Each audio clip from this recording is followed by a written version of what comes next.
우리 이번 주간에 현충일이 있는, 그래서 애국하고 국가를 생각하는 그런 이 달이 6월달이 시작이 되었습니다.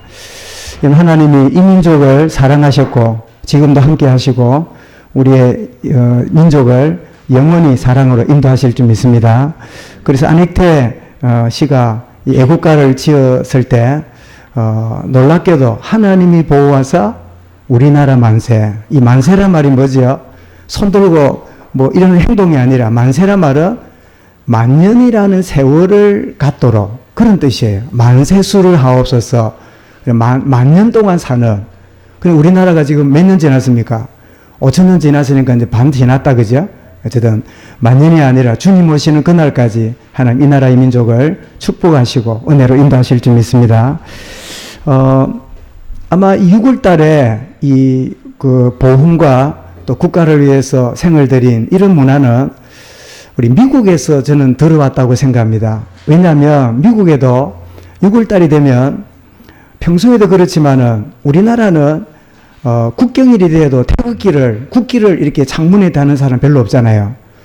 근데 미국은 자동차에 평소에도 미국 성조기를 달고 다니는 걸 굉장히 자랑스럽게 생각해요. 우리하고는 굉장히 다릅니다. 6월이 되면 집집마다 이렇게 밤에 이제 이 가로등이 있으면 별을 이렇게 달아놓은 집들이 있는데 그 별을 달아놓은 집은 뭐냐니까 우리 남편이 지금 군대에 나갔습니다. 전쟁터에 나가 있습니다. 이런 의미로 별을 이렇게 달아놓는 거예요. 사람들은 지나가다가 이 집은 지금 전쟁터에 나가 있는 아들이나 남편이 있구나. 이걸 아는. 그런 그 별 중에 특별히 더 밝은 별이 가끔 보여요. 그 별은 뭐냐면 전쟁에 나가서 전사한 집이 있는 경우에 밝은 별을 거기다 붙여놓는 거예요. 그럼 사람들이 지나가다가 이 집은 남편을, 아들을 전쟁에 잃은 그런 가정이구나. 우리식으로 말하면 국가 유공자 집안이죠. 그래 한 아이가 아빠 손을 붙잡고 길을 가다가 아빠 저 집에 별을 달았는데 이러니까 전쟁에 나가서 지금 남편이 아들이 있기 때문에 그래 달은 거야. 그러다가 아빠 저거 왜 별 색깔이 좀 달라? 이러니까 아빠가 하는 말이 이 집은 전쟁에 나가서 남편을 잃어버린 그런 집이라고 국가에서 표시를 한 거야. 아빠 그런 거야. 국가를 위해서 이렇게 생명 바쳐서 애국하는 사람들이 있네. 그리고 쫄렁쫄렁 가다가 동네를 벗어나 보니까 이제는 뭐가 보입니까? 하늘이 별이 보이잖아요. 애가 또 묻는 겁니다. 아빠 하늘에는 왜 별이 있어? 왜 하늘에는 별이 있는데? 이럴 때 아빠가 그랬어요. 그래 하나님도 자기 아들을 십자가에 죽으셨다고 별을 하늘에 달아난 거야. 이런 별을 볼 때마다 하나님이 자기 아들을 십자가에 죽기까지 하셔서 우리를 하나님 자녀로 영원한 마귀 자녀에서 구원받은 자녀로 불러주신 은혜를 여러분 기억하는 축복이 있기를 바랍니다. 우리의 자연은 불신자의 눈으로 볼 때는 우상숭배의 대상이지만 구원받은 우리에게는 뭐라고요? 참 아름다워라 주님의 세계는. 여러분의 삶 속에서 구속의 은혜가 발견되고 여러분의 만남 속에서 주님의 사랑이 공유되는 축복이 있기를 바랍니다. 참 매주마다 참 이 인구도 얼마 안 되는 대한민국 안팎에 기가 막힌 일이 일어나는, 지난 주간에는 우리 해군이 이 아덴만 작전을 끝내고 돌아와서 환영식 뭐 하다가 줄이 끊어져 가지고 그 제대를 앞두고 있는 이 병장이 바로 사망하는 그런 아픔이 있었는가 하면, 또 지난 주간에 무슨 일이 있죠? 그 헝가리에 그 다뉴브강, 얼마나 아름다운 이 노래도 있잖아요. 다뉴브강이라고.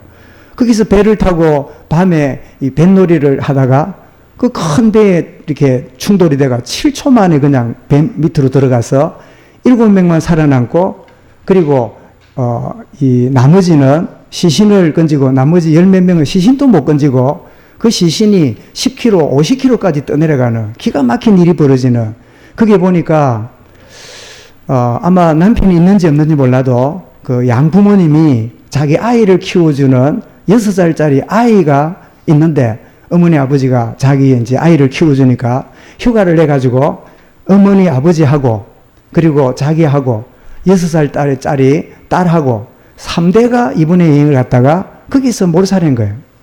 3대가 끝나는 이런 참 비극적인 사건도 있는, 그래서 살아남은 사람은 6살짜리도 있던데 살아남은 사람이 너무 죄책감에 시달리는 거예요. 이런 참 일이 있는, 우리 이런 여러분 사건들을 보면서 우리는 두 가지를 생각합니다. 하나는 누구든지 사건 사고는 우리 가까이에 있다. 여러분 그 유럽에 돈 들여가지고 여행하는데 이런 사건이 벌어질 줄 누가 알았겠습니까? 그 배를 올라탈 때 그 밤 야경이 그 헝가리 왕궁 앞에 있는 바다인데, 우리 여러분 한강만 가도 밤에 보면 제법 괜찮아요.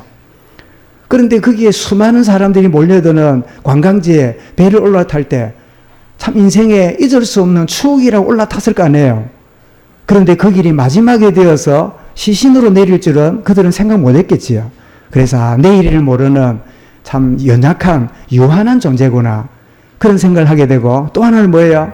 구원받은 자라면, 구원받은 하나님의 자녀라면 그 죽음도 헛되진 않아요. 언젠가는 죽어요. 그러나 구원받을 기회를 놓쳐버린 채 세상만 즐기다가 죽음의 순간을 맞이했다면 그것은 비극 중의 비극이다. 그죠? 여러분 이번 주간에 여러분의 아무 사건이 없기를 바랍니다마는 우리에게도 언제든지 이런 일 저런 일이 벌어질 수 있음을 알고 믿음 준비하는 축복의 예배가 될 수 있기 바랍니다. 예수님 그러셨죠? 슬기로운 다섯 처녀와 미련한 다섯 처녀의 공통점이 뭐지요? 등은 다 가졌어요. 종교생활이죠. 그런데 미련한 처녀는 종교생활만 하고 있었고, 슬기로운 처녀는 뭘 준비했지요? 기름 준비한 거예요. 여러분 기름 공급을 언제 받지요? 기름 떨어질 때. 여러분 차를 타고 가다가 언제 깨서 기름을 넣지요? 노란 불이 들어오거나 게이지가 밑으로 내려가면 재빨리 만사를 제쳐놓고 주유소가 있습니다. 여러분 예배하는 시간이 기름 보충하는 시간임을 믿으시기 바랍니다. 예배 놓친단 말은 노란불이 들어갔는데도 그냥 차를 몰고 다니는 인생과 똑같아요. 여러분 차 기름 떨어져 가지고 요즘이야 뭐 보험회사 연락하면 5분 10분 만에 달려오는데, 옛날에는요 이 기름 떨어지면 굉장히 힘들어 가지고 어떻게 합니까? 뭐 이상한 뭐 1리터 통 들고요 주유소까지 뛰어가거나 사람 지나가면 이래 가지고 하거나, 아니면 어쩝니까? 그 편리한 차를 내가 몰고 가는 게 아니라 차를 뭐 해야 돼요? 밀고 가야 돼요. 여러분 차는 밀고 가라고 준 게 아니고 차는 타라고 준 거예요. 그런데 여러분 우리의 인생이요 차를 밀고 다니는 것 같아. 왜? 기름 떨어졌으니까. 여러분 하나님 주시는 성령 충만 얻기를 바랍니다. 성령의 능력 잃어버리고 살아가는 인생이 뭐냐? 기름 떨어져서 차를 밀고 다니는 인생하고 똑같아요. 그러니까 늘 바쁘고 분주하고 피곤해요. 뭔지 모르게 날 마음의 평안을 잃어버리게 돼요.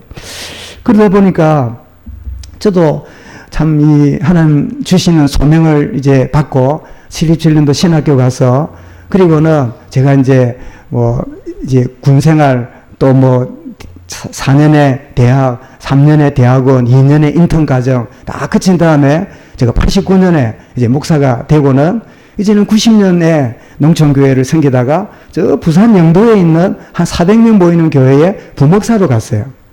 그래서 이제 1년 지나고 2년 지나고, 그리고는 그때가 92년 8월쯤 된 것 같아요. 휴가철에. 지금으로도 몇 년이죠? 뭐 거의 한 뭐 20몇 년 전이죠. 그런 참 그 가운데 그 휴가를 받아가지고 이렇게 이제 우리 후배 우리 목사랑 본고에다가 이제 그 집도 아이 둘, 우리도 아이, 부부 또 둘 이러니까 몇 명입니까? 8명이잖아요. 그래 이제 두 가족이 본고에 물건을 신고 이래 나가는데 마침 보니까 태풍이 왔어요. 태풍이. 92년 태풍을 기억합니까? 태풍이 마침 저 동해안 쪽으로 확 훑어가는, 여러분 태풍이 동해안 쪽 잘 안 오거든요. 서해안 해가지고 일본으로 내려가는데 마침 이 코스를 잡기는 잡았는데 태풍이 올라오는 꼭대기에 코스를 잡은 거예요. 이래가면 우리 가는데 태풍이 따라오는 거예요. 그래 내가 야, 나 휴가 몇 번 가졌지만 태풍 그 경로에 내가 이 휴가 이 방향을 잡은 건 난생 처음이에요. 그래서 뭐 어떻게 합니까? 그날 밤을 갈 수가 없어요. 밤이 되지니까. 그래서 내가에 텐트를 쳐놓고, 그리고는 자면 서해안 쪽으로 빠지도록 그냥 동해안 쪽 가다가는 난리 갈 것 같아. 난리가 북한까지 갈 것 같아. 그러니까 이제 서해안 와야 되겠다. 우리 그날 밤에 자고 이제 와야 되니까. 그런데 그날 밤에 텐트를 2개 쳐놓고 있는데 한 텐트에는 나를 뺀 7가족이 뭐 하루 먹는지 뭐 재밌는지 놀고 있는데 내가 피곤해가지고 텐트에 누워 이래 있는데 자다 보니까 막 바람이 얼마나 심한지요. 자다 일어보니 내 혼자 보이라. 나머지 보이면 밖에서 뭐 이야기를 하고 있어요. 그런데 나와가지고 내가에 앉아서 제가 자꾸 묵상하려는 중에요. 내 마음에 너무 눌림이, 내가 주의 종이고 또 내가 목사인데도 불구하고 내 마음에 평안이 없어요. 남들이 볼 때는 참 목사님이 수고하고 예를 쓴다 하는데 그거는 내 사역은 잘하고 있는데 내 영은 너무 피곤하고 지쳐있는, 너무 무기력하고 마음에 감사가 별로 없는 이런 마음이 내 상태예요. 꼭 엘리야가 참 이세벨의 명령을 듣고 죽고 싶어서 참 다운이 되어 있는 것처럼 그런 상태에 있음을 그때 비로소 내가 내 내면을 발견하는 기회가 됐어요. 그래서 내가 나도 모르게 막 바람도 불고 막 흘러내리는 냇가물에 내 목소리도 섞여가지고 막 그냥 부르짖고 기도하는 가운데 하나님이 제 마음속에 이런 깨달음을 주셨어요. 이 모자라는 종아, 네가 그 사역을 잘하고 못하고 충성을 잘하고 못하고 열심히 하고 안 하고 그거는 네 생각이고 나는 너를 보는 눈과 마음이 다른 거야. 네가 언제 잘못하려고 하고 언제 게으름 피우려고 그랬고 언제 네가 의도적으로 그런 적이 있냐. 그러면서 제 마음에 2번째 깨달아지는 찬양이 터져 나오는데 말씀드렸지요. 스바냐 3장 17절에 그 찬송 가사인데 뭐라고요? 주 여호와께서 사랑하시는 그런 나오는데 너를 잠잠히 사랑하며 기뻐하며 즐거워하시리라. 우리 아이가 돌쯤 되면 애가 아장아장 그러면서 막 그냥 해작을 치고 뭘 먹으면 온 얼굴에 그냥 시커먼 거 짜장면을 바르고 어떤 데는 보면 뭐 지가 볼일 본 게 자랑스러운가 그거를 가지고 헤쳐놓고 온 방에 이상한 냄새를 피우고 그럴 때마다 어떻게 해요? 어디 화장실에서 안 사고 여기서 안 나고 패고 이런 부모가 있습니까? 아이고 노란 똥 쌌네. 많이 싸라. 응? 막 그냥 벨라도 괜찮다. 튼튼하게 자라라. 이랬던 이 어린 시절에 그 아이를 보는 그 마음이 하나님의 마음이라는 깨달아지면서 참 잠잠히 사랑하며 기뻐하며 즐거워하시는 그 주님의 마음이 내 마음에 딱 이 스파크가 일어날 때 나는 그때 해방받게 되었어요. 내 마음에 자유함이 있게 됐어요. 그날 밤에 태풍이 일고 막 굉장한 막 그날 그때 무슨 우리나라 피해가 온지 모르지만 남들은 태풍이 괴롭다 했는데 그날 밤에 그 태풍은 내 인생에 자유와 해방을 주는 축복의 밤이 되었어요. 여러분이 잠 못 이루는 밤, 괴로운 밤, 너무 힘든 시간이 있습니까? 하나님을 새롭게 만나는 시간표입니다. 그 시간표가 하나님과 1대1로 대면하는 시간입니다. 지금까지 누구 때문에 뭐 때문에 그것 때문에 복잡한 그것 다 내려놓고 구속한 주님 앞에 엘리야야 네가 왜 여기 있느냐? 내가 열심을 안 했는데 나밖에 없습니다. 네가 왜 여기 있느냐? 하나님과의 1대1의 관계 속에 있는 거예요. 여러분 지금 여러분은 어떤 마음 상태에 있습니까? 혹시 기쁨을 잃어버리고 있지 않습니까? 그렇다면 어디에 구멍이 난 거예요. 왜냐하면 시편 4편 7절에 보면요.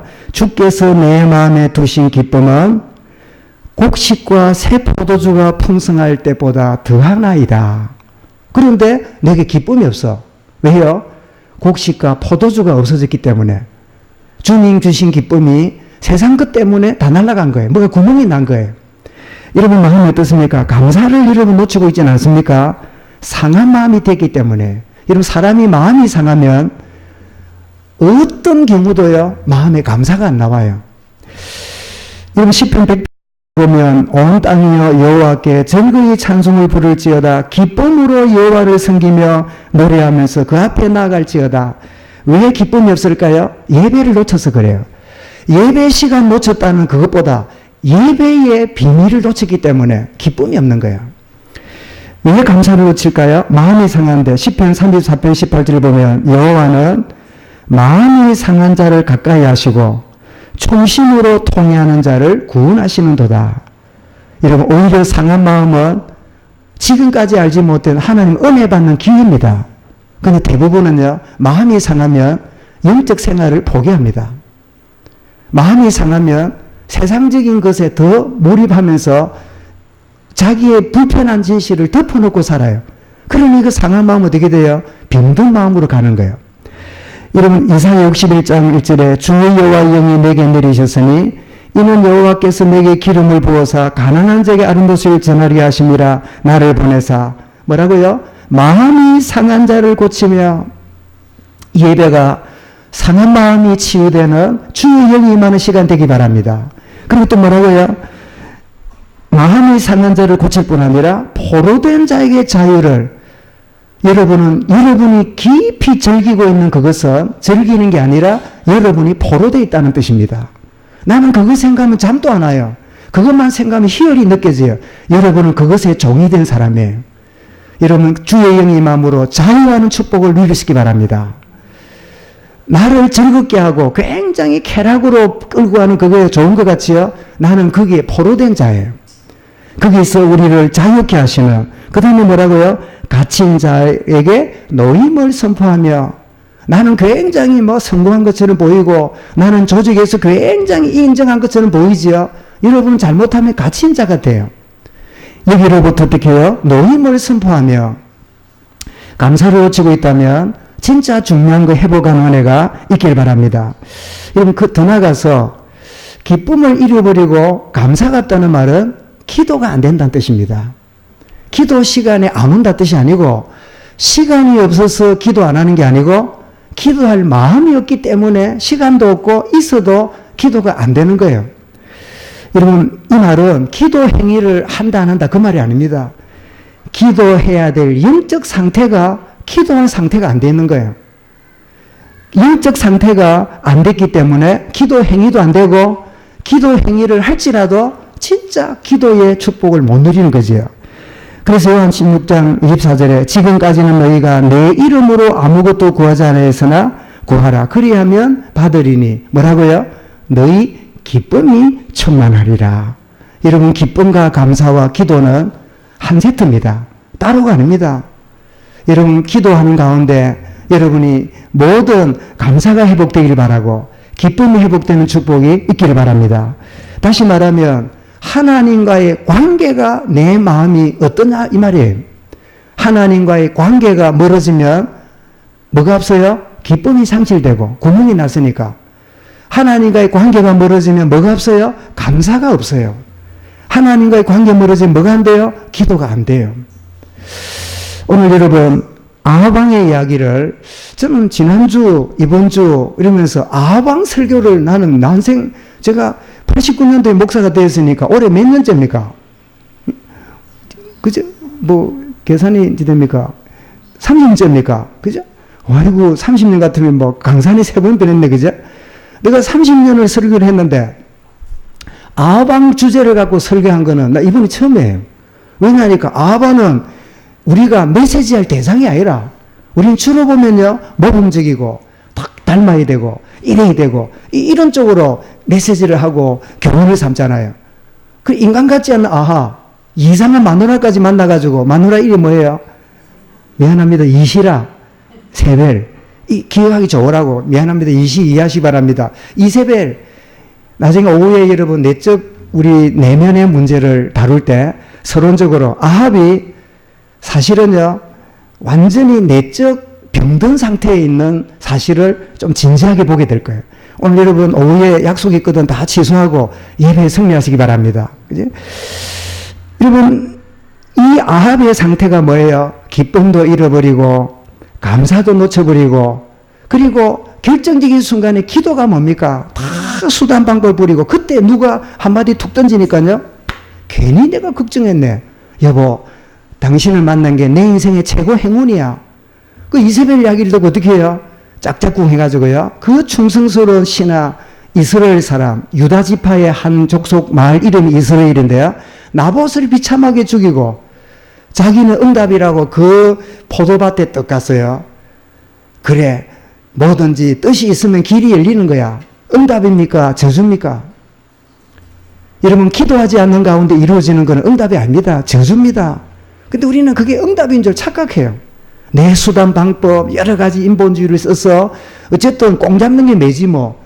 되면 되잖아. 그 과정을 다 내려놓고 결국 뭐 되는 거잖아. 여러분, 결국은 내가 장자권을 받고 장자의 축복을 받으니까 인본주의 좀 쓰면 어때?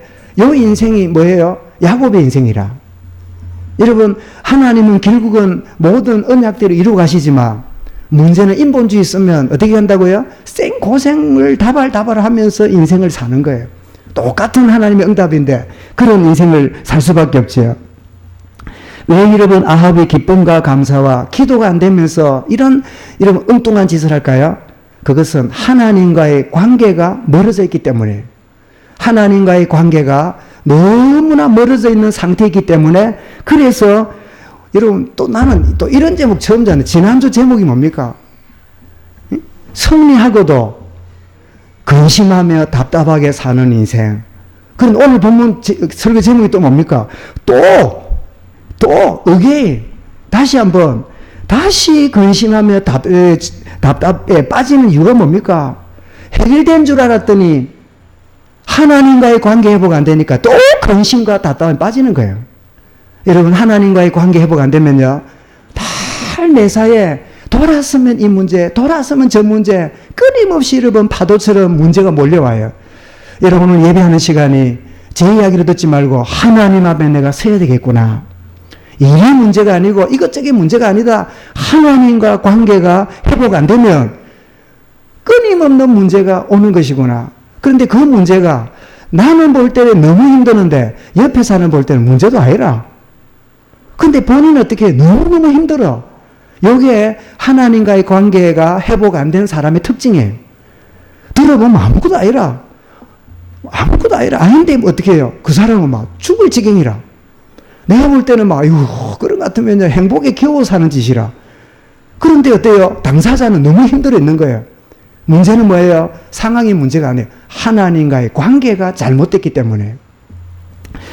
이런 큰 승리를 거두고도 근심 답답했던 이 아합이 그걸로 아니면 또 매사에 또 똑같은 일이 반복됩니다.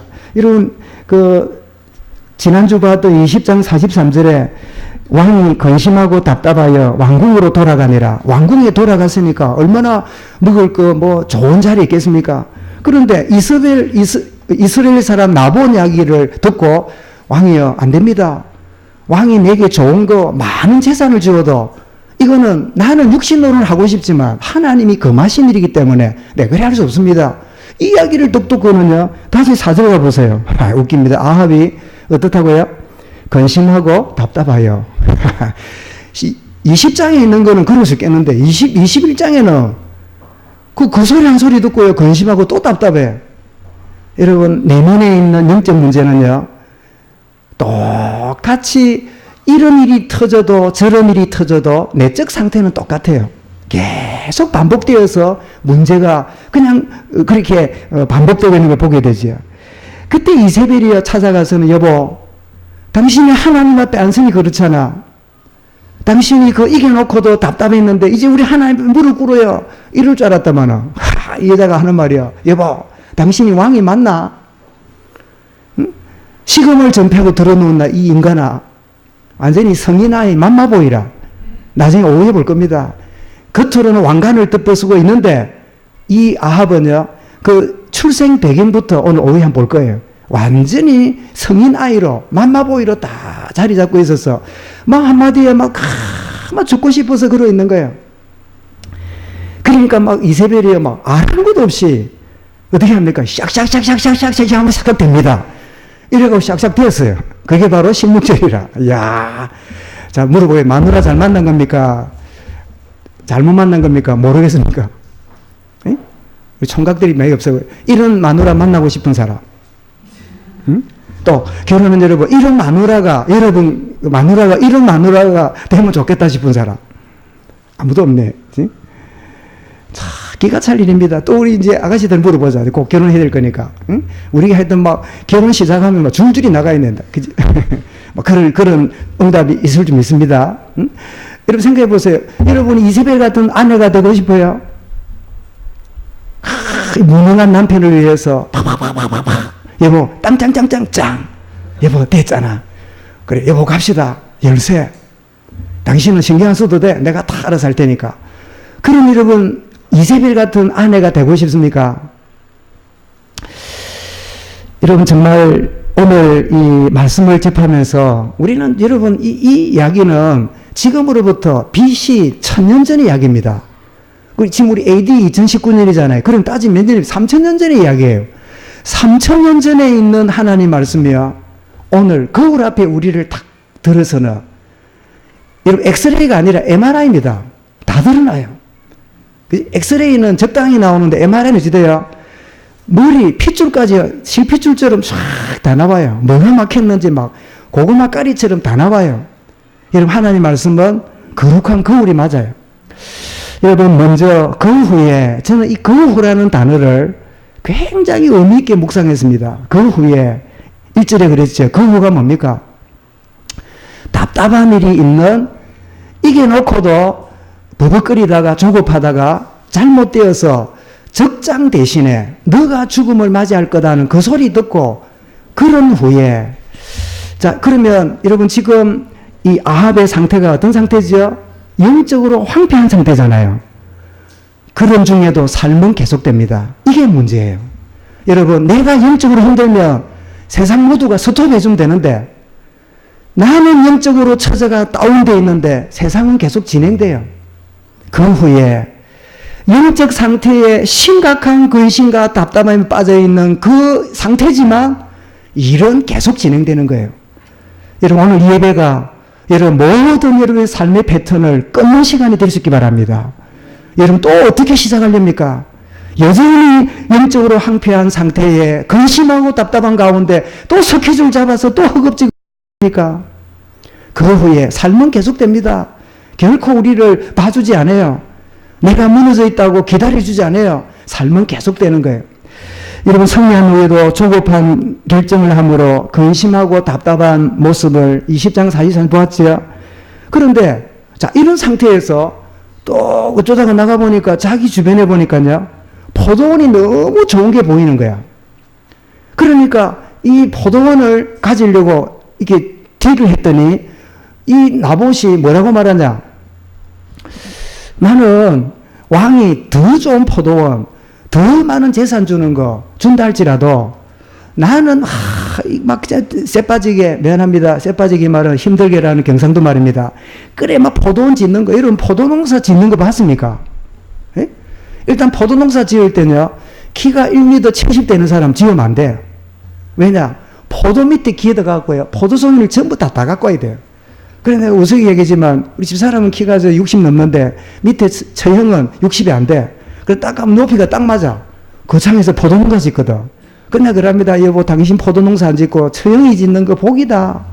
왜냐니까 높이가 아담하게 그래. 그런지 그 동서도 보면 키가 아담하게 두 분이 딱 맞아. 그래만 늘 다니는데 80 됐다. 포도농사 그만둬야 돼. 포도농사 힘듭니다. 얼마나 힘들어. 왜? 이런 포도가 맛있습니까? 맛없습니까? 그러면 뭐가 많이 달라들겠어요? 네? 여러분이 벌레다. 맛없는 포도한테 가겠어요? 맛있는, 맛없는 그 모가 한 대 달라들겠어요? 뭐 한 대 달라들겠어요? 모가는요, 찔러도 들어가도 안 해. 왜냐면 모가가 나무 단거리 같아. 근데 포도는 냄새부터 너무 좋아. 얼마나 벌레가 많이 달아내는지요. 약을 쳐야 되고, 얼마나 봉지를 싸야 되고, 막 비만 하면 오면요, 막 열을 써야 되고. 그러니, 몇 배로 돈을 주겠다니까. 그죠? 바보다, 바보. 빨리 넘겨야지. 그건 뭔데? 그런데 여러분, 나봇의 내면의 자기의 진짜 주인이 뭐냐? 여호와 하나님의 말씀이었어요. 사랑하는 여러분, 우리는 이 나봇의 우직하면서도 여러분, 세속의 물결에 빠지지 않겠다고 하는 이 결단이 오늘 우리를 향하여 여러분, 웅변처럼 보여주는 메시지예요. 그러다가 이렇게 하나님의 언약을 여러분 지키고 하나님 말씀을 그렇게 우직하게 지킨 그의 최후는 뭐지요? 억울하게 돌에 맞아 죽는 비참한 죽음이잖아요. 그러나 물어보겠습니다. 이 사람들을 죽인 사람, 죽이도록 지시했던 이세벨, 거기에 뒤에서 배경했던 아합 살아있습니까? 죽었습니까? 다 죽고 없어요. 인간은 한 번 죽고 맙니다. 짧게 살아도 하나님 앞에 말씀 쫓아가 살아야 돼요. 돌로 쳐 죽였으니까 나는 막 어둡고 그래 싶지요? 하나님 보실 때는 너무 어리석은 일이에요. 정말 여러분 이러면 손해볼 것 같고 저러면 이익 볼 것 같고 이러면 그런 얕잡은 불신자의 기준에 여러분 흔들리지 말고 정말 가진 것에 만족하지 못하고 욕망에 묶여있는 그 대상자 때문에 내가 때로는 억울함을 당하고 곤란을 당할지라도 나보세 어떻게 해요? 하나님 말씀을 따라서 유업으로 받은 이 유업은 결코 넘길 수가 없습니다. 거기 민수기 36장 7절에 보면요. 이스라엘 자손의 기업이 이 지파에서 저 지파로 옮기지 않고 이스라엘 자손이 다 각기 조상의 지파의 기업을 지킬 것이니라. 이 말을 또 오해하고 그래 우리 지파면 안 되겠네. 우리 할아버지부터 물려준 건데 그런 소리가 아닙니다. 지금 이스라엘에 여러분 주어지는 그런 독특한 구조가 거기 있는 거예요. 그래서 넘기면 안 된다는 거기에 제시했다가 이 말을 들었던 아합이 또 웃기죠. 자기 권력으로 안 내놓을래, 죽을래, 뭐 이러면 될 건데 그 말 듣고 또 누워가지고 참 웃깁니다. 이러면 4절 보세요. 이스라엘 산 나봇이 아합에게 대답하여 이르되 내 조상의 유산을 왕께 줄 수 없다 하므로 그 말을 듣고 아합이 어떻게 해요? 근심하고 답답하여 왕궁으로 돌아와 침상에 누워 얼굴을 돌려 식사를 아니하니라. 어디로 돌아옵니까? 왕궁은 또 잘 온다. 응? 여러분 애들 어릴 때 울다가 어디 옵니까? 엄마 품에 엄마 또 옵니다. 여러분 남편 어른 중에요. 딱 하면 또 가는 데 있지요. 딱 맘마보예요. 딱 보면 그 자리로 딱 가요. 딱 들앉아가지고 이래서라면 옛날 홍장님은 음악실에 들앉아갖고 이래 그게 옛날에 맘마보이라. 막 옛날에 엄마 품에 가듯이 거리로 가요. 뭐 뭔가 모르게 막 거기 가면 뭔가 막 뭐 있을 것 같은 막 그런 게 있어요. 여러분 내면의 문제가 치유되지 않으면 매사가 반복되고 힘들게 삽니다. 겉으로는 왕이고 겉으로는 무속 위에 있는 황제가 되었지만 그 속에 있는 내면의 문제가 복음으로 치유 안 되면 똑같이 반복하면서 세월을 보내지요. 그래서 잠언 여러분 14장 30절에 평온한 마음은 육신의 생명이나 시기는 뼈를 썩게 하느니라. 이 말은 하나님과의 관계. 그러므로 여러분 권력을 잡은 아합왕과 그의 밑에 있던 백성 나봇이 얼마나 대조적인 모습을 이렇게 보여주고 있습니까? 이제 여러분 권력 잡은 아합이 부럽습니까? 하나님의 언약을 붙들고 생명 잃을지라도 하나님 앞에 한 번 사는 생에 깨끗하게 사는 나봇이 부럽습니까? 저와 여러분 앞에 하나님 주시는 이 말씀 앞에 여러분 결단하는 시간이 될 수 있기 바랍니다. 이때 여러분 이세벨이 팀사역을 합니다. 팀사역을 하는데 총동하였더라. 팀사역의 이 불신앙의 팀사역이 뭐예요? 총동이라. 언약의 여러분 팀사역이 뭐지요? 답을 얻는 거예요. 총동합니다. 아합이 근심한 이유를 알고요. 바로 계략을 꾸밉니다. 이 여자는요 책도 안 보고 이 여자는 막 완전히 인본주의 덩그리 같아. 그 남편이 그러면 여보 생각 좀 해보자 이럴 줄 알았더니 바로 그냥 틀린 답을 줍니다. 세상에 여러분 율법을 악용해가지고요 나봇을 죽이는데 모양이 두 증인을 대리라 그래요. 요거는 신명기 19장 15절에 보면 두 사람의 증인을 듣고 집행하라 했거든. 딱 율법의 모양을 이용합니다. 또 레위기 24장 16절은 뭐 해라? 잘못한 사람은 돌로 쳐 죽이라 했거든. 또 투석하라고 합니다. 뭘 활용해요? 율법을 활용해요. 와, 여러분 참 기가 차지요. 교리적 신앙이에요. 자, 이 말을 그 지역에 있는 장로들과 귀족들에게 실력자들이죠. 이제 했더니 이 사람들이 이 말을 듣고 이게 뭐가 잘못된 거다. 나봇이 자기 하나님 말씀대로 유업을 지키겠다는 이것이 옳은 일이지 왕과 왕비가 잘못된 것을 명령했구나 라고 분별해야 되는데 그 말을 듣자마자 뭐를 선포하고 금식까지 선포하고 또 종교를 흔내냅니다. 그래놓고는요 깡패를 동원시켜갖고요 하나님과 왕을 저주했다고 이래 아르바이를 꾸며가지고는 나봇을 돌로 쳐 죽이는 이런 일이 벌어져요. 물론 여기서 말하는 장로들은 교회 장로만을 의미하는 게 아닙니다. 이스라엘의 지도자를 말해요. 우리 식으로 말하면 장로들은 오늘날 국회의원 내지는 권력을 가진 사람들을 말해요. 정치인들. 그러면 귀족들은 뭘까요? 경제인들이에요. 여러분 오늘날 여러분 세상 정치인들과 경제인들이 때로는 짝짝꿍이 되어서 불의한 일을 여러분 이루었던 역사들을 우리가 많이 보잖아요. 그런데 그 가운데 크리스찬들이 여러분 소속되어 있음을 불편하게 우리가 보고 있잖아요. 교회 장로니 뭐니 이러는데도 아랑곳 없이 세상의 불의와 잘못된 비리에 여지없이 거기에 이런 동원되어 있는 이런 것들을 보잖아요.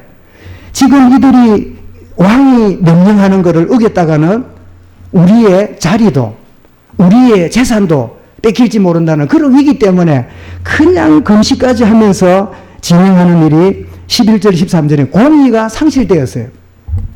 여러분 우상숭배하면 우상숭배하는 게 문제가 아니라 우상숭배하는 영은 영적인 마비가 됩니다. 영적인 마비가 왔기 때문에 내가 뭐 하는지를 몰라요. 내가 노할 것과 애써할 것 구분이 안 돼요. 그러니까 그냥 편의대로 그냥 좋은 대로 이익이 되는 대로 쫓아가는데 그게 뭐예요? 하나님 앞에 불법을 행하는 짓을 하는 거예요. 단순한 우상숭배는 우상숭배가 아닙니다. 그걸 보고 영적인 마비 상태라는 거예요. 영적인 장애자가 되는 거예요. 여러분 영적 장애자로부터 치유받는 은혜를 누리는 저와 여러분이 될 수 있길 바랍니다. 결국은 아합이 원하는 대로 그 포도원을 차지할 수 있다 생각하고 그 포도원으로 내려갑니다. 그게 오늘 14절 16절에 여러분 악한 의도로 얻은 소유와 형통은 결코 축복이 아닙니다. 여러분 시편 1편 46절에 앞에는 복이 있는 사람은 죄인에게 여호와 율법을 묵상하고 그러죠. 4절부터는 뭐라고요? 악인은 그렇지 않으며 뭐와 같은 개와 같다고요? 바람에 나는 개와 같으니라. 의인의 해중에 여호와의 해중에 들지만 악인은 모두 다 망하리로다. 여러분 얻었다고 내가 소유했다고 내가 가졌다고 그게 여러분 응답이라고 생각하면 착각이에요. 그것은 여러분 오히려 OT에서 나오는 엘리야가 그 포도원을 차지하려고 가는 그 아합이 가는 그 시간표에 그동안 잠잠했던 엘리야에게 하나님이 엘리야야 저 나봇의 포도원으로 내려가라. 왜 내려갑니까? 거기에 기가 막힌 일이 벌어지고 있다. 내려가서 너가 나봇을 향하여 그랬던 나봇이 죽은 피를 빨아먹었던 개가 너의 피를 빨아먹게 될 거고 너에게 초롱시킨 이세벨의 시체를 개들이 먹게 될 것이라고 선포해라. 여러분 선지자는 권력도 위치도 아무것도 없는 존재예요. 처죽이면 굶기면 모든 걸 다 아무것도 없는 말하자면 나그네와 같은 존재일 뿐이에요. 유일한 소망이 있다면 하나님이 주시는 말씀 붙잡고 그 말씀을 선포할 뿐이에요. 그래서 이 선지자라는 말은 히브리어 말로 나바라는 말인데 나바라는 뜻은 뭐냐? 물이 끓어오른다는 뜻이에요. 하나님 말씀이 그에게 열이 가해지니까 물이 끓어오르듯이 말하지 않고는 견딜 수가 없는 거예요. 그래서 엘리야가 내려가서 그 이야기를 전달하는데 불의한 아합의 장래에 어떻게 될 것인가를 17절부터 19절에 나봇을 피를 빨아먹은 개의 그 개가 너도 그와 같은 일이 벌어지게 될 거고 여호와 보시기에 악을 행한 아합이 왜 하나님을 거역하고 하나님 말씀 쫓아가는 충성스러운 백성을 이렇게 비참하게 죽입니까? 그것을 20절에 한번 보십시오. 참 흥미로운 말씀을 기록하는데요. 아합이 엘리야에게 이르되 내 대적자여. 여러분 누가 누구를 대적합니까? 엘리야가 여러분 또 내려가니까 아합 왕이 선지자를 보고요. 뭐라고요? 나의 대적자여. 그런데 이 친구가 18장 여러분 보면 17절에 보면요. 나를 괴롭게 하는 자요. 엘리야 선지자가 아합 왕에게 뭐한 자예요? 괴롭게 하는 자고 오늘 여기 뭐라고요? 대적자래. 이 말이 오늘 세상의 논리입니다. 이게 여러분 세상 흑암 속에 있는 사람들의 말들이에요. 이런 말들이 외로운 엘리야에게 던져질 때 내가 대적자인가? 직장에서 내가 복음 말하면 사람한테 괴롭히는 거 아닌가? 이런 위축감을 들 수 있는 그런 말이 여러분 오늘날 여러분 우리 주변에 있기 때문에 우리는 적당하게 살아가는 게 습관이 되어 있고 익숙해 있잖아요. 그럴 때 여러분 20절에 뭐라고 합니까? 엘리야가 이르되 내 대적자여 네가 나를 찾았느냐? 대답하되 내가 찾았노라. 그러면서 이 악한 짓을 보고요. 네가 네 자신을 팔아. 네 자신을 팔아. 이게 무슨 말입니까? 네 자신을 팔다니요. 아합의 신분과 권세를 다 잃어버린, 너를 왕으로 세운 하나님의 진짜 이유를 다 팔아먹은, 너가 왕을 세울 때는 그 권력 가지고 욕망을 채우라고 준 게 아니라 적군을 물리치고 백성들을 어떻게 해요? 하나님 앞에 이끌어가는 그 일에 쓰임받으라고 준 건데 뭐라고요? 네 자신을 팔아. 오늘 이 말씀에 25절을 보면요. 또 이렇게 말합니다. 이제 네 자신을 팔아 20절에 했잖아요. 25절에 가서는 뭐라고 말하지요? 예로부터 악과 같이 그 자신을 팔아. 나오지요? 그 자신을 팔아 여호와 앞에서 악을 행하는 자가 없음을 그를 그의 아내 이세벨이 충동하였습니다. 여러분 자신을 판다는 말이 뭐지요? 나중에 오후에 나누겠습니다만은 자신을 판다는 말은 자기 속에 아무것도 없기 때문에 아무거나 들어오면 받아들이는 상태의 말이에요. 그러니까 이세벨이 막 엉뚱한 소리 해도 그래 그러면 되겠네. 아무것도 없어요. 그리고 잘못된 자기가 자리에 잡고 있기 때문에 하나님 자녀 아닌 다른 신분에 의해서 팔려가는 상태가 네 자신을 팔아. 자신을 팔고 행하는 그런 가운데 들어가지요. 그래서 이세벨도 결국은 비참한 최후를 맞이하게 되는데 무슨 죄예요? 아합을 충동한 죄예요. 여러분 내가 여러분 죄를 안 지어도요. 누군가를 충동시키고 누군가에게 여러분 잘못을 하도록 만드는 역할을 한다면 그것도 여러분 하나님 앞에 점검해야 돼요. 그래서 여러분 자주 그러잖아요.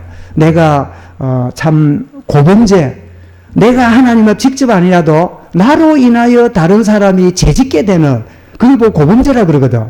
그런 자리에 들어가지 않을까 자기를 돌아보는 그런 말씀들이 있잖아요. 그런데 참 흥미로운 일은 이 자기의 미래와 앞날을 대해서 듣고는 또 보세요. 아합이 그 이야기를 듣고 겁이 났는가 봐. 그래가지고 또 회개합니다. 회개해요. 27절부터 29절에 보니까 회개하니까 29절 보세요. 아합이 내 앞에서 겸비함을 네가 보았느냐? 그가 내 앞에서 겸비함으로 내가 재앙을 저의 시대에 내리지 아니하고 그 아들의 시대에 그의 집에 재앙을 내리리라. 이 말은 뭐예요? 아합이 일시적인 회개였지 그의 가문을 건질 만한 진정한 회개는 아닌 거예요. 여러분, 저와 여러분이 하나님 앞에 바로 서면 후대의 재앙이 끊어짐을 믿으시길 바랍니다. 적당하게만 내 믿음 그냥 적당하게 여러분 이 가문의 저주가요. 예수 믿어도 5대째 6대째 믿는데도 그 저주가 내려가요. 왜요? 내가 적당하게 믿는 인생이기 때문에. 저와 여러분에 대해 십자가의 보혈의 능력이 모든 저주를 끝냈음을 믿으시길 바랍니다. 그래서 여러분 요엘서 2장 13절에 보면 너희는 옷을 찢지 말고 마음을 찢고 너희 하나님 여호와께로 돌아올지어다. 그는 은혜로우시며 자비로우시며 노하기를 드디어 하시며 인애가 거짓사 뜻을 돌이켜 재앙을 내리지 아니하시리라. 하나님 앞에 짧은 순간에도 무릎 꿇는 아합에게 하나님은 자비와 긍휼을 베푸셨어요. 여러분 악인에게는 하나님 말씀이 무슨 시간이에요? 괴로운 시간이에요. 여러분 하나님 말씀이 괴로운 시간은 둘 중에 하나입니다. 여러분 베드로가 이렇게 성령 충만할 때 복음을 말씀을 전했을 때 그 말씀을 들었던 사람이 뭐라고요? 마음에 찔려. 그 다음에 어떻게 해요? 형제 어찌할꼬 이런 반응이 왔을 때 베드로가 뭐랬습니까? 주 예수 이름으로 각각 죄를 회개하고 성령을 선물로 받아라. 그러면서 예수 이름으로 제사함 받고 성령의 은혜 가운데 들어오도록 함으로 3천 제자가 일어나는 일이 벌어졌잖아요. 그런데 여러분 예수님이 이 가늠한 여인이 끌려왔을 때요. 너희 중에 죄 없는 자가 돌로 치라. 이랬더니 그 말에 마음에 찔려 예수와 여자 외에는 다 물러가고 아무도 없었더라. 오늘 현대 교인들의 모습에 말씀 너무 좋았습니다. 찔림이 되었습니다. 참 내가 깨달았습니다. 그런데 물러가고 아무도 없어요. 반대로 여러분 서대반이 여러분 복음 전하다가 이 너희가 시대마다 선지자를 죽이고 예수를 십자가에 못 박은 일을 시대마다 한 것처럼 너희가 그렇지 않느냐 이러니까 그 말을 듣고 뭐라고요? 이를 갈거늘 그러면서 돌을 가지고요 스데반을 쳐 죽이는 세 가지 일이 벌어져요. 첫 번째 뭐라고요? 회개하는 자. 두 번째 듣고 어떻게 해요? 그냥 물러가는 자. 세 번째 뭐예요? 이를 갈고 메시지하는 스데반을 죽이는 자. 이런 세 가지 반응이 성경 안에 일어나요.